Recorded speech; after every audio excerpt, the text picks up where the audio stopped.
ಯುಗಾದಿ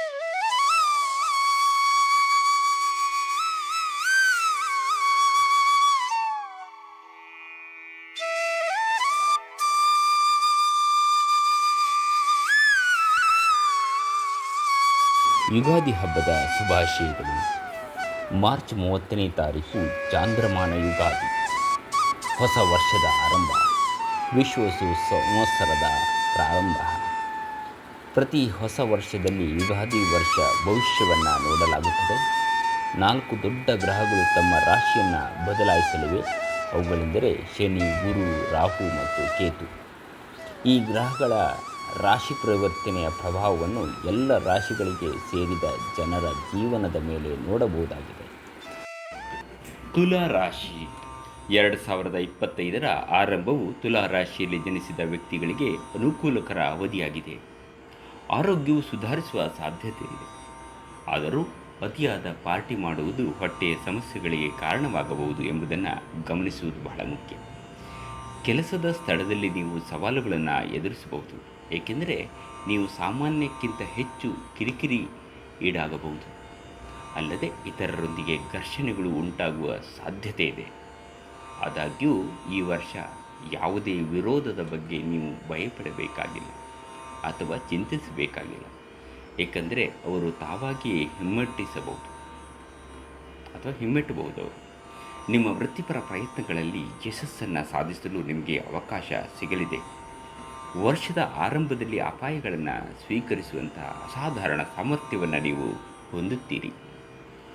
ಈ ಹೊಸ ಧೈರ್ಯವು ನಿಮ್ಮ ವ್ಯವಹಾರದಲ್ಲಿ ಯಾವುದೇ ಮಟ್ಟದ ಅಪಾಯವನ್ನು ನಿಭಾಯಿಸಲು ನಿಮಗೆ ಅನುವು ಮಾಡಿಕೊಡುತ್ತದೆ. ಇದರಿಂದಾಗಿ ಬೆಳವಣಿಗೆಗೆ ಹೊಸ ಮಾರ್ಗಗಳು ತೆರೆಯಲಿವೆ. ನಿಮಗೆ ಹೊಸ ಒಪ್ಪಂದಗಳು ದೊರೆಯಬಹುದು ಮತ್ತು ಹಲವಾರು ವ್ಯವಹಾರವನ್ನು ನೀವು ಅಂತಿಮಗೊಳಿಸಬಹುದು. ನಿಮ್ಮ ಮಾತು ಗಮನಾರ್ಹವಾಗಿ ಹೆಚ್ಚು ನಿರರ್ಗಳವಾಗಿ ಪರಿಣಮಿಸಲಿದ್ದು, ನಿಮ್ಮ ಕೆಲಸವನ್ನು ಪೂರ್ಣಗೊಳಿಸಲು ಅನುಕೂಲವಾಗುತ್ತದೆ. ಪ್ರೇಮದ ವಿಷಯದಲ್ಲಿ ಈ ವರ್ಷವು ಸಕಾರಾತ್ಮಕವಾಗಿ ಪ್ರಾರಂಭವಾಗುತ್ತದೆ. ನೀವು ಬಹುಶಃ ಪ್ರಣಯ ಸ್ವಭಾವವನ್ನು ಪ್ರದರ್ಶಿಸುವಿರಿ ಮತ್ತು ನಿಮ್ಮ ಸಂಬಂಧವನ್ನು ಮದುವೆಗೆ ಪರಿವರ್ತಿಸಲು ಗಮನಾರ್ಹ ಪ್ರಯತ್ನಗಳನ್ನು ಮಾಡುತ್ತೀರಿ. ಆದಾಗ್ಯೂ ವರ್ಷದ ಆರಂಭವು ಕೌಟುಂಬಿಕ ಜೀವನದಲ್ಲಿ ಸವಾಲುಗಳನ್ನು ಉಂಟು ಮಾಡಬಹುದು. ಸಮಯ ಮುಂದುವರೆದಂತೆ ಪರಿಸ್ಥಿತಿಯು ಕ್ರಮೇಣ ನಿಮ್ಮ ಪರವಾಗಿ ಬದಲಾಗುತ್ತದೆ. ನಿಮ್ಮ ಅತ್ತೆ ಮಾವನರೊಂದಿಗೆ ಉತ್ತಮ ಸಂಬಂಧವನ್ನು ಕಾಪಾಡಿಕೊಳ್ಳುವುದು ಪ್ರಯೋಜನಕಾರಿಯಾಗಿದೆ. ಇದು ನಿಮ್ಮ ಜೀವನದ ಸಂಗಾತಿಯೊಂದಿಗೆ ಬಲವಾದ ಸಂಪರ್ಕವನ್ನು ಬೆಳೆಸುತ್ತದೆ ಮತ್ತು ಪ್ರಣಯದ ಸಾಧ್ಯತೆಯನ್ನು ಹೆಚ್ಚಿಸುತ್ತದೆ. ವಿದ್ಯಾರ್ಥಿಗಳಿಗೆ ಸಂಬಂಧಿಸಿದಂತೆ ಮುಖ್ಯವಾಗಿ ನಿಮ್ಮ ಏಕಾಗ್ರತೆಯ ವಿಷಯದಲ್ಲಿ ನೀವು ಕೆಲವು ಅಡೆತಡೆಗಳನ್ನು ಎದುರಿಸಬಹುದು. ಶೈಕ್ಷಣಿಕ ತೊಂದರೆಗಳನ್ನು ತಪ್ಪಿಸಲು ಈ ವಿಷಯವನ್ನು ಸುಧಾರಿಸಲು ಗಮನ ಹರಿಸುವುದು ಮುಖ್ಯವಾಗಿದೆ. ವಿದೇಶಕ್ಕೆ ಹೋಗುವುದು ಆರಂಭದಲ್ಲಿ ಸವಾಲಾಗಿ ಪರಿಣಮಿಸಬಹುದು, ಆದರೆ ವರ್ಷದ ಮಧ್ಯದಲ್ಲಿ ಪರಿಸ್ಥಿತಿಯು ಹೆಚ್ಚು ಅನುಕೂಲಕರವಾಗಿದ್ದು, ನಿಮ್ಮ ಅಂತಾರಾಷ್ಟ್ರೀಯ ಪ್ರಯತ್ನಗಳಲ್ಲಿ ಯಶಸ್ವಿಯಾಗಲು ನಿಮಗೆ ಅವಕಾಶ ದೊರೆಯಲಿದೆ. ನಿಮ್ಮ ಆಹಾರ ಪದ್ಧತಿಯು ಈ ವರ್ಷ ನಿಮ್ಮ ಯೋಗಕ್ಷೇಮದಲ್ಲಿ ಮಹತ್ವದ ಪಾತ್ರವನ್ನು ವಹಿಸುತ್ತದೆ. ನಿಮ್ಮ ದೇಹದಲ್ಲಿ ಕ್ಷೀಣತೆ ಮತ್ತು ಸಂಭಾವ್ಯ ಆರೋಗ್ಯ ಸಮಸ್ಯೆಯನ್ನು ತಪ್ಪಿಸಲು ಇದಕ್ಕೆ ಗಮನ ಕೊಡುವುದು ಅತ್ಯಗತ್ಯ. ವರ್ಷದ ಆರಂಭದಲ್ಲಿ ಆಸ್ತಿ ಖರೀದಿಯಲ್ಲಿ ಯಶಸ್ಸಿನ ಸಾಧ್ಯತೆಯೊಂದಿಗೆ ಕುಟುಂಬದ ಜೀವನವು ಮಧ್ಯಮ ಮಟ್ಟದಲ್ಲಿರುತ್ತದೆ. ನಿಮ್ಮ ಸ್ಥಗಿತಗೊಂಡ ಯೋಜನೆಗಳು ವೇಗವನ್ನು ಪಡೆಯುವ ಸಾಧ್ಯತೆ ಇದೆ. ಇದು ನಿಮ್ಮ ಒಟ್ಟಾರೆ ಯಶಸ್ಸಿಗೆ ಕೊಡುಗೆ ನೀಡುತ್ತದೆ. ನಿಮ್ಮ ಸೋದರ ಮಾವನೊಂದಿಗೆ ಉತ್ತಮ ಸಂಬಂಧವನ್ನು ಕಾಪಾಡಿಕೊಳ್ಳುವುದು ಅನುಕೂಲಕರವಾಗಿರುತ್ತದೆ. ಈ ವರ್ಷ ನೀವು ಕಠಿಣ ಪರೀಕ್ಷೆಗಳನ್ನು ಸಹ ಎದುರಿಸುತ್ತೀರಿ. ನೀವು ಸೋಮಾರಿತನವನ್ನು ಎಷ್ಟು ಹೆಚ್ಚು ದೂರ ಮಾಡುತ್ತೀರೋ, ಜೀವನದ ವಿವಿಧ ಮಗ್ಗುಲುಗಳಲ್ಲಿ ಯಶಸ್ಸನ್ನು ಸಾಧಿಸುವ ಸಾಧ್ಯತೆಗಳು ಅಷ್ಟೇ ಹೆಚ್ಚಿರುತ್ತದೆ. ನಿಮ್ಮ ವೃತ್ತಿಪರ ಸ್ಥಾನವೂ ಸುಧಾರಿಸುವ ಸಾಧ್ಯತೆ ಇದೆ. ಇದು ನಿಮ್ಮ ವೃತ್ತಿ ಜೀವನದಲ್ಲಿ ಹೆಚ್ಚಿನ ಸ್ಥಿರತೆಯನ್ನು ಕಾಣಲು ಕಾರಣವಾಗುತ್ತದೆ. ವೃಶ್ಚಿಕ ರಾಶಿ. ಈ ರಾಶಿಯಲ್ಲಿ ಜನಿಸಿದ ವ್ಯಕ್ತಿಗಳಿಗೆ ವರ್ಷದ ಆರಂಭವು ಅನುಕೂಲಕರ ಸಂದರ್ಭಗಳನ್ನು ಒದಗಿಸುತ್ತದೆ. ನಿಮ್ಮ ಬುದ್ಧಿ ಮತ್ತು ಜ್ಞಾನವನ್ನು ಸದುಪಯೋಗಪಡಿಸಿಕೊಂಡು ಹೆಚ್ಚಿನ ಪ್ರಯತ್ನಗಳಲ್ಲಿ ನೀವು ಯಶಸ್ಸನ್ನು ಸಾಧಿಸುವಿರಿ. ವೈವಾಹಿಕ ಬದುಕಿನಲ್ಲಿ ನಿಮ್ಮ ಜೀವನ ಸಂಗಾತಿಯಿಂದ ಅಚಲವಾದ ಬೆಂಬಲವನ್ನು ನಿರೀಕ್ಷಿಸಬಹುದು. ಇದರಲ್ಲಿ ಒಟ್ಟಿಗೆ ಪ್ರಯಾಣ ಮತ್ತು ಪವಿತ್ರ ಯಾತ್ರಾ ಸ್ಥಳಗಳಿಗೆ ಭೇಟಿಯೂ ಸಹ ಒಳಗೊಂಡಿದೆ. ಈ ವರ್ಷ ನಿಮ್ಮ ವೈವಾಹಿಕ ಸಂಬಂಧದಲ್ಲಿ ಸಾಕಷ್ಟು ಸಂತೋಷ ಮತ್ತು ಅನುರಾಗದ ಭರವಸೆ ಕಂಡುಬರುತ್ತದೆ. ಆದಾಗ್ಯೂ ಪ್ರೇಮದ ವಿಷಯಗಳಲ್ಲಿ ಎಚ್ಚರಿಕೆ ವಹಿಸುವುದು ಅತ್ಯಗತ್ಯ. ನಿಮ್ಮ ಸಂಗಾತಿಯ ವಿಚಾರದಲ್ಲಿ ಅತಿಯಾದ ಹಸ್ತಕ್ಷೇಪವು ಹಾನಿಕಾರಕವೆನಿಸುತ್ತದೆ. ಇದು ಅವರ ಪ್ರೀತಿಯ ನಿರಾಕರಣೆಗೆ ಕಾರಣವಾಗಬಹುದು. ಅವರಿಗೆ ಖಾಸಗಿತನವನ್ನು ಖಚಿತಪಡಿಸುವ ಮೂಲಕ ನೀವು ಸಹ ಆಕರ್ಷಣೆ ಮತ್ತು ಅನ್ಯೋನ್ಯತೆಯಲ್ಲಿ ಸುಧಾರಣೆಯನ್ನು ತರಬಹುದು. ವರ್ಷದ ಆರಂಭಿಕ ತಿಂಗಳುಗಳು ಸಹ ಪ್ರಣಯ ಅನುಭವಗಳಿಗೆ ಅನುಕೂಲಕರವಾಗಿದೆ. ವೃತ್ತಿಪರ ಅನ್ವೇಷಣೆಗಳಲ್ಲಿ ತೊಡಗಿರುವವರಿಗೆ ವರ್ಷದ ಆರಂಭವು ಭರವಸೆಯಿಂದ ಕೂಡಿರಲಿದೆ.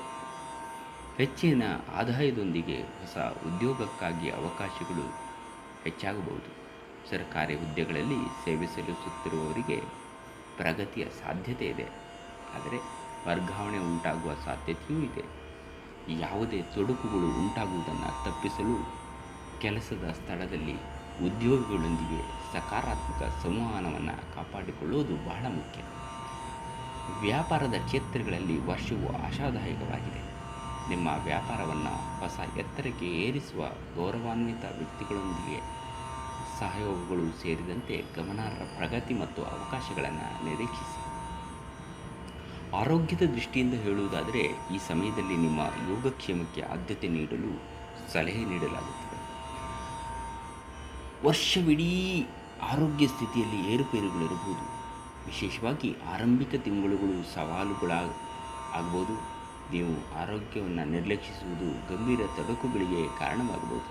ವಿದ್ಯಾರ್ಥಿಗಳಿಗೆ ನಿಮ್ಮ ಬೌದ್ಧಿಕ ಸಾಮರ್ಥ್ಯಗಳನ್ನು ಹತೋಟಿಗೆ ತರಲು ವರ್ಷವು ಒಂದು ಅನನ್ಯ ಅವಕಾಶವನ್ನು ನೀಡುತ್ತದೆ. ಶೈಕ್ಷಣಿಕವಾಗಿ ಉತ್ತಮ ಸಾಧನೆ ಮಾಡಲು ಲಭ್ಯವಿರುವ ಎಲ್ಲ ಕೌಶಲ್ಯಗಳನ್ನು ಬಳಸಿಕೊಳ್ಳಲು ಶಿಫಾರಸು ಮಾಡಲಾಗಿದೆ. ಉನ್ನತ ಶಿಕ್ಷಣ ಪಡೆಯುತ್ತಿರುವ ವಿದ್ಯಾರ್ಥಿಗಳು ಸವಾಲುಗಳನ್ನು ಎದುರಿಸಬಹುದು, ಆದರೆ ಪರಿಶ್ರಮದಿಂದ ಇವುಗಳನ್ನು ಜಯಿಸಬಹುದು. ವೈಯಕ್ತಿಕ ಜೀವನದ ವಿಷಯದಲ್ಲಿ ವರ್ಷವು ಗಮನಾರ್ಹ ಬದಲಾವಣೆಗಳನ್ನು ತರಬಹುದು. ನಿಮ್ಮ ವೈಯಕ್ತಿಕ ನೆಲೆಯಲ್ಲಿ ಹೊಸ ಸ್ಥಳಕ್ಕೆ ಸ್ಥಳಾಂತರಗೊಳ್ಳುವ ಅಥವಾ ಗಮನಾರ್ಹ ಬದಲಾವಣೆಯನ್ನು ಕಾಣುವ ಸಾಧ್ಯತೆ ಇದೆ. ಪ್ರೀತಿಯನ್ನು ಬಯಸುವವರಿಗೆ ವರ್ಷವು ಹೊಸ ಸಂಬಂಧಕ್ಕೆ ಅವಕಾಶ ಒದಗಿಸಬಹುದು. ಒಂಟಿಯಾಗಿದ್ದರೆ ಮದುವೆಯ ಪ್ರಸ್ತಾಪಗಳನ್ನು ಪಡೆಯುವ ಅವಕಾಶವಿದೆ. ವಿದೇಶ ಪ್ರವಾಸದ ಆಕಾಂಕ್ಷೆ ಹೊಂದಿರುವವರಿಗೆ ವರ್ಷದ ಆರಂಭಿಕ ತಿಂಗಳುಗಳು ಅನುಕೂಲಕರ ಅವಕಾಶಗಳನ್ನು ನೀಡಬಹುದು. ವೃತ್ತಿ ಕ್ಷೇತ್ರಕ್ಕೆ ಸಂಬಂಧಿಸಿದಂತೆ ಈ ಕೆಲಸದ ವಾತಾವರಣದಲ್ಲಿ ಸಾಮರಸ್ಯವನ್ನು ಕಾಪಾಡಿಕೊಳ್ಳುವುದು ಅತ್ಯಗತ್ಯ. ಈ ತತ್ವವನ್ನು ಅನುಸರಿಸುವ ಮೂಲಕ ಗಮನೀಯ ಪ್ರಗತಿ ಮತ್ತು ಹೆಚ್ಚಿನ ಉನ್ನತಿಯನ್ನು ನಿರೀಕ್ಷಿಸಬಹುದಾಗಿದೆ. ಧನುರಾಶಿ. ಹೊಸ ವರ್ಷವಾದ 2025ರ ಆರಂಭವು ಧನುರಾಶಿಯ ವ್ಯಕ್ತಿಗಳಿಗೆ ಮಧ್ಯಮ ಪ್ರಮಾಣದ ಸವಾಲನ್ನು ಉಂಟು ಮಾಡಬಹುದು. ವರ್ಷದ ಆರಂಭದಲ್ಲಿ ಆರೋಗ್ಯಕ್ಕೆ ಆದ್ಯತೆ ನೀಡುವುದು ಅಗತ್ಯ. ವಿಶೇಷವಾಗಿ ಪ್ರಯಾಣ ಅಥವಾ ಚಾಲನೆಯಂತಹ ಚಟುವಟಿಕೆಗಳಲ್ಲಿ ತೊಡಗಿರುವಾಗ ಆರೋಗ್ಯವನ್ನು ಚೆನ್ನಾಗಿ ಕಾಪಾಡಿಕೊಳ್ಳುವುದು ಬಹಳ ಮುಖ್ಯ. ವರ್ಷದ ಸ್ವರೂಪವನ್ನು ಗಮನಿಸಿದರೆ ಅಪಘಾತಗಳು ಅಥವಾ ಗಾಯಗಳ ಹೆಚ್ಚಿನ ಅಪಾಯವಿದೆ. ಹೀಗಾಗಿ ವಾಹನ ಚಾಲನೆಯ ವೇಳೆ ಎಚ್ಚರಿಕೆ ಅತ್ಯಗತ್ಯ. ಆರೋಗ್ಯ ಸಂಬಂಧಿತ ಸಮಸ್ಯೆಗಳಿಗೆ ಗಮನ ಕೊಡುವುದು ಸೂಕ್ತ, ಏಕೆಂದರೆ ಈ ಸಮಸ್ಯೆಯನ್ನು ಬಗೆಹರಿಸಿಕೊಂಡರೆ ಅನೇಕ ಪ್ರಯೋಜನಗಳು ಲಭಿಸಲಿವೆ. ಉದ್ಯೋಗಗಳಿಗೆ ವರ್ಷವು ಕೆಲಸದ ಸ್ಥಳದಲ್ಲಿ ಗಮನಾರ್ಹ ಶ್ರಮವನ್ನು ಬಯಸುತ್ತದೆ. ಪರಿಸ್ಥಿತಿ ಹೇಗೆ ಬೇಕಾದರೂ ಇರಲಿ, ಕೆಲಸದಲ್ಲಿ ಆಸಕ್ತಿಯ ಕೊರತೆಯು ವೃತ್ತಿಪರ ಮಟ್ಟದಲ್ಲಿ ತೊಡಕುಗಳಿಗೆ ಕಾರಣವಾಗಬಹುದು. ವರ್ಷದ ಆರಂಭಿಕ ಹಂತದಲ್ಲಿ ವಿರೋಧಿಗಳು ಹೆಚ್ಚಿದ ಶಕ್ತಿಯನ್ನು ಪ್ರದರ್ಶಿಸಬಹುದು. ಹೀಗಾಗಿ ಸ್ಥಿರತೆಯನ್ನು ತೋರಬೇಕಾದ ಅಗತ್ಯವಿರುತ್ತದೆ. ವ್ಯವಹಾರಗಳು ವರ್ಷದ ಆರಂಭದಲ್ಲಿ ಸರ್ಕಾರಿ ಆರ್ಡರ್ಗಳಿಂದ ಅನುಕೂಲಕರ ಫಲಿತಾಂಶವನ್ನು ಪಡೆಯಬಹುದು. ಅಂತಾರಾಷ್ಟ್ರೀಯ ವ್ಯಾಪಾರ ಉದ್ಯಮಗಳಲ್ಲಿ ಯಶಸ್ಸಿನ ಸಾಧ್ಯತೆ ಇದೆ. ವರ್ಷದ ಎರಡನೇ ಹಂತದಲ್ಲಿ ವ್ಯಾಪಾರ ಕಾರ್ಯಗಳಲ್ಲಿ ಗಮನಾರ್ಹ ಬೆಳವಣಿಗೆಯನ್ನು ನಿರೀಕ್ಷಿಸಲಾಗಿದೆ. ವಿವಾಹಿತ ವ್ಯಕ್ತಿಗಳು ಆರೋಗ್ಯಕರ ಸಂಬಂಧವನ್ನು ಬೆಳೆಸಲು ವರ್ಷದ ಆರಂಭದಲ್ಲಿ ವೈಯಕ್ತಿಕ ಅಹಂಕಾರಗಳನ್ನು ಬದಿಗಿರಿಸುವುದು ಬಹಳ ಮುಖ್ಯ. ಸವಾಲುಗಳು ಉದ್ಭವಿಸಬಹುದಾದರೂ ಅವಧಿಯ ಅಂತಿಮವಾಗಿ ಹೆಚ್ಚು ತೃಪ್ತಿಕರ ವೈವಾಹಿಕ ಜೀವನಕ್ಕೆ ಕಾರಣವಾಗಬಹುದು. ಪ್ರೇಮ ಜೀವನದ ವಿಷಯಗಳಲ್ಲಿ ವರ್ಷವು ಗಣನೀಯ ಬೇಡಿಕೆಯ ಸಮಯವಾಗಿದೆ. ವರ್ಷದ ಆರಂಭದಲ್ಲಿ ಸಂಗಾತಿಯು ಆರೋಗ್ಯ ಸಮಸ್ಯೆಗಳನ್ನು ಎದುರಿಸಬಹುದು. ಈ ಸಮಯದಲ್ಲಿ ಒಟ್ಟಿಗೆ ಪ್ರವಾಸ ಕೈಗೊಂಡರೆ ಸಂಬಂಧಕ್ಕೆ ಬಲವಾದ ಅಡಿಪಾಯ ದೊರೆಯಲಿದ್ದು ಇದು ನಂಬಿಕೆಯನ್ನು ಹೆಚ್ಚಿಸುತ್ತದೆ. ವರ್ಷದ ಮಧ್ಯದಲ್ಲಿ ಸಂಬಂಧದಲ್ಲಿ ಗಮನಾರ್ಹ ಪ್ರಗತಿ ಕಂಡುಬರಬಹುದು. ವಿದ್ಯಾರ್ಥಿಗಳಿಗೆ ವರ್ಷವು ನಿರಂತರ ಪರಿಶ್ರಮಕ್ಕೆ ಕರೆ ನೀಡುತ್ತದೆ. ಹೆಚ್ಚು ಶ್ರಮ ವಹಿಸಿದಷ್ಟು ಶೈಕ್ಷಣಿಕ ಯಶಸ್ಸಿನ ಸಾಮರ್ಥ್ಯ ಹೆಚ್ಚುತ್ತದೆ. ವರ್ಷದ ಆರಂಭವು ಅಂತಾರಾಷ್ಟ್ರೀಯ ಅಧ್ಯಯನಕ್ಕೆ ಅವಕಾಶಗಳನ್ನು ನೀಡಬಹುದು. ಹಣಕಾಸಿನ ವಿಷಯಗಳಿಗೆ ಸಂಬಂಧಿಸಿದಂತೆ ಆರಂಭಿಕ ದಿನಗಳಲ್ಲಿ ವೆಚ್ಚಗಳು ಹೆಚ್ಚಾಗುವ ಸಾಧ್ಯತೆ ಇದೆ. ಉಳಿತಾಯವನ್ನು ಹೆಚ್ಚಿಸಲು ಎಚ್ಚರಿಕೆಯಿಂದ ಆರ್ಥಿಕ ನಿರ್ವಹಣೆಯನ್ನು ಮಾಡಬೇಕಾದ ಅಗತ್ಯವಿರುತ್ತದೆ. ಹಣಕಾಸಿನ ಅಡೆತಡೆಗಳನ್ನು ನಿವಾರಿಸುವುದು ಮತ್ತು ಆದಾಯದ ಮೂಲಗಳನ್ನು ಹೆಚ್ಚಿಸುವುದು ಆರ್ಥಿಕ ಸ್ಥಿರತೆಯಲ್ಲಿ ಕ್ರಮೇಣ ಸುಧಾರಣೆಗೆ ಕಾರಣವಾಗಬಹುದು.